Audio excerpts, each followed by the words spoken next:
Bismillahirrahmanirrahim. Pertanyaan pertama.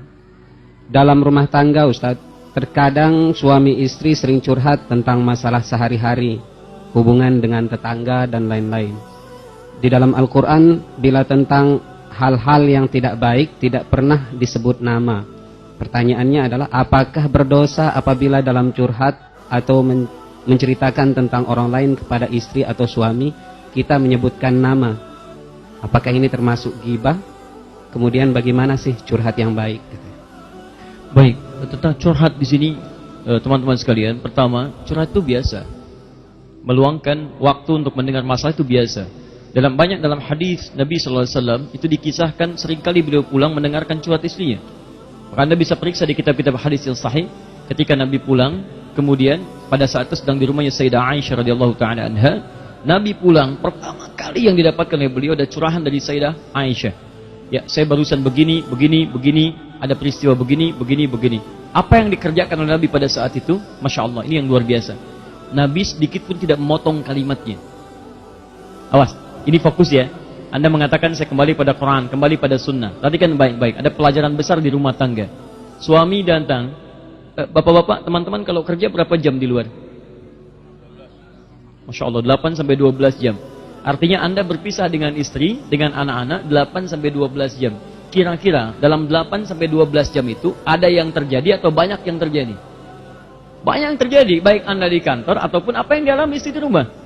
Mungkin dia sudah menyiapkan sesuatu, ada kejadian begini, dia ingin sampaikan. Anak Anda bikin sesuatu, dia ingin sampaikan. Nah, di antara sikap yang baik dari Nabi dicontohkan, ketika pulang kita dari pekerjaan, atau satu hal tertentu, boleh jadi istri punya hal-hal tertentu yang ingin disampaikan, karena dia sudah lama menunggu kita. Maka Nabi menyampaikan, apa sih kita, mohon maaf ya, di mana ruginya? Mendengarkan misalnya curahan istri yang 8 menit, dibandingkan dengan waktu dia menunggu 8 jam untuk mewujudkan penyampaian itu. Maka sikap yang terbaik, datang ke rumah, wajar kalau istri menyampaikan sesuatu. Sikap Nabinya didengarkan. Beliau dengarkan sampai dengan selesai tanpa pernah memotongnya. Baik. Lalu sekarang persoalan kedua. Jadi maksud saya, curhat itu biasa Bu ya. Jadi kalau ibu cerita tentang tadi terjadi begini, si kakak begini, adik begini. Jangankan ibu, istri Nabi aja curhat. Itu poinnya. Tapi curhat bagaimana yang dibenarkan? Dua. Boleh nggak kita menyebutkan misalnya, si fulan atau fulana saat curhat kita disampaikan dalam kategori yang kurang baik? Ulama di sini membagi pada dua bagian. Jika yang dimaksudkan untuk menghadirkan hukum-hukum terkait dengan misal kriminalitas yang membuktikan pembuktian yang jelas dari segi nama, ciri fisik dan sebagainya, maka itu diperbolehkan. Dan itu bukan gibah. Bahkan ada yang menggunakan istilah gibah yang diperkenankan. Jika memang dengan kalimat itu ingin menyampaikan satu informasi penting terkait tentang tindakan kriminalitas yang bila tidak disebutkan ciri dan namanya tidak akan diungkap bagaimana pelakunya. Ya, misal terjadi pencurian dilakukan oleh satu di antara tetangga. Ya, ibu khawatir saat menyampaikan pada orang lain. Anda tunggu suami dan sampaikan. Anda tidak usah samarkan kalimatnya karena dalam pembuktian butuh penjelasan. Ketika dibawa ke mahkamah, maka mahkamah akan bertanya kepada Anda bagaimana cirinya, siapa namanya, apakah benar orangnya seperti ini. Nah, Anda harus sampaikan, gak bisa Anda praktekkan kaidah ghibah di situ. Hakim bertanya misalnya ketika Anda cerita pada suami, laporkan polisi, di proses di pengadilan, hakim bertanya, menurut saudara saksi, apakah yang mencuri itu namanya si fulan? Maaf Pak Hakim, itu ghibah. Gak bisa. Gak akan terjadi putusan di situ.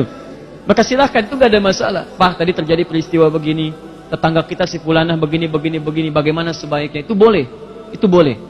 Tapi kalau yang terjadi kemudian sikap dan sikap keadaan pribadi, menunjukkan karakter dan sebagainya, yang kira-kira dirasakan kurang baik dan semacamnya, maka para ulama berhati-hati di sini meminta kita untuk menyamarkan namanya. Jangan disebutkan keadaannya. Pak, terjadi peristiwa seperti ini. Siapa? Ya, misal saja, bagaimana menurut Papa cara mengatasinya? Saya diajak kemudian ke pengajian, tapi terjadi suasana seperti ini. Gak usah sebutkan orangnya. Ya, bagaimana sebaiknya? Apakah ikut pengajiannya? Atau cara menghindarinya dan sebagainya. Sehingga dengan itu kita mendapatkan solusi tanpa perlu menzalimi nama orang yang kemudian kita bincangkan. Itu menurut saya cara yang terbaik yang bisa sampaikan. Kejadian kedua, Quran surah keempat ayat ke-35-nya, paling kiri pertengahan. Jika yang dicurhatkan itu bahkan persoalan pribadi antara suami dengan istri. Ini dibalik. Kalau tadi kan di luar dicurhatkan oleh istri pada suami. Sekarang persoalannya, suami punya masalah dengan istri. Kaidah di ayat 34 tidak boleh menggunjingkan pasangan. Tapi sekarang saya punya persoalan serius misalnya, yang kalau tidak dikonsultasikan tidak mendapatkan masukan yang terbaik. Maka di sini Quran memberikan gambaran, fab'athu hakaman min ahlihi wa hakaman min ahliha. Kalimatnya hakam. Orang adil yang bisa memberikan solusi. Ini. Jadi kalau Anda punya persoalan, misal dengan pasangan hidup, atau bahkan keluarga terdekat, yang tidak mungkin dan tidak bisa dihindari tanpa menyebutkan nama dan sebagainya, maka Anda boleh menceritakan karakteristiknya dengan nama dan sebagainya pada orang yang punya sifat kategori nama ini. Hakam. Min ahlihi wa hakaman min ahliha. Misal, suami dengan istri punya masalah, istri ingin cerita, istri boleh datang misalnya kepada orang yang punya sifat ini dari keluarganya, misal kepada kakaknya, atau kepada adiknya, tapi tidak semua karakteristik manusia yang punya sifat ini saja. Dia bisa menghadirkan solusi yang solutif dan sifatnya adil, tidak membuka aibnya pada orang lain. Dia bisa objektif melihat porsi dengan cara yang terbaik. Maka ini boleh disampaikan plus dengan namanya, plus dengan karakteristiknya untuk mendapatkan solusi. Di poinnya. Jelas sekira ya? Baik. Allah Ta'ala a'lam bissawab.